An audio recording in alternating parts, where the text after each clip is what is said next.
పండుగ నిర్ణయించడం, అందులో తుమ్మల నాగేశ్వరరావు గారి యొక్క పాత్ర అమోఘం. ఖమ్మం జిల్లా మంత్రివర్గం, మన క్యాబినెట్ సహచరులు వారందరూ కూడా ఒకటే, భక్తజనులందరూ కూడా వాతావరణం అనుకూలించాలి, రైతు సుఖంగా ఉండాలి.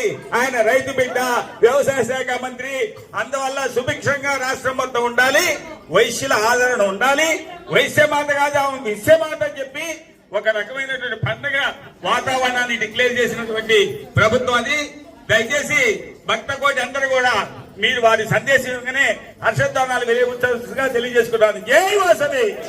వాళ్ళ యొక్క కార్యక్రమాలు నిర్వహించుకుంటూ ఖమ్మం పట్టణానికి వన్నె తెచ్చినటువంటి ఈ దేవాలయం భక్త కోటిని ఆశీర్వదించి కోరిన కోరికలన్నీ తీరుస్తున్నటువంటి ఆ తల్లి యొక్క జయంతి సందర్భాన్ని గౌరవ ముఖ్యమంత్రి గౌరవనీయులు రేవంత్ రెడ్డి గారు ఇది రాష్ట్ర పండగగా నిర్ణయించడం జరిగింది.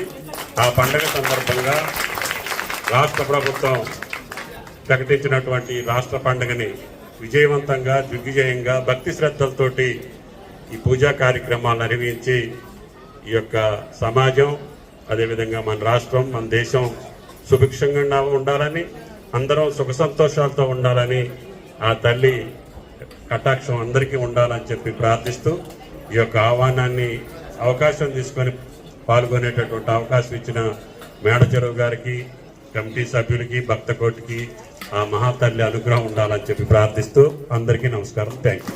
జై వాసవి.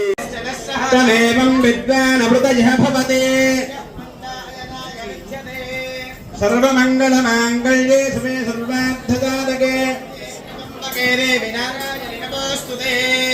శ్రీ వాసవి పరమేశ్వర దేవాలయంలో అత్యంత వైభవంగా ఇవాళ తెలంగాణ రాష్ట్ర మంత్రి అమ్మవారు జన్మించటం జరిగింది. ఈ వాసవి జయంతి రోజున ఇక్కడ కుట్టల బజారు కన్యకా పరమేశ్వరి దేవాలయంలో మీరు వచ్చిన భక్తులందరూ కూడా ఈ రోజున అమ్మ చూడండి, ఆ రోజున వాసవి మాత జన్మించినప్పుడు ఆ యుగంలో మనమంతా ఉన్నామో లేదో తెలియదు కదా. మరి ఈ రోజున మనము పురాణ ప్రవచనంలో అమ్మవారి యొక్క జననం గురించి తెలుసుకొని చరితార్థులమైన తల్లి అమ్మవారు ఈ రోజు ఏ విధంగా జన్మించింది, అమ్మవారి యొక్క పూర్వజన్మ చరిత్ర ఏమిటి, అమ్మవారు ఏ ఏ యుగంలో ఏ విధంగా జన్మించిందని, అమ్మవారు మన ఆర్య వైశ్యుల ఇంటనే ఎందుకు జన్మించిందని ఈ రోజున మనం అనేక విషయాలు తెలుసుకున్నాం కనుక రేపటి రోజున కూడా అమ్మవారు ఏ విధంగా రెండవసారి విశ్వరూపం చూపింది, మూడవ విశ్వరూపం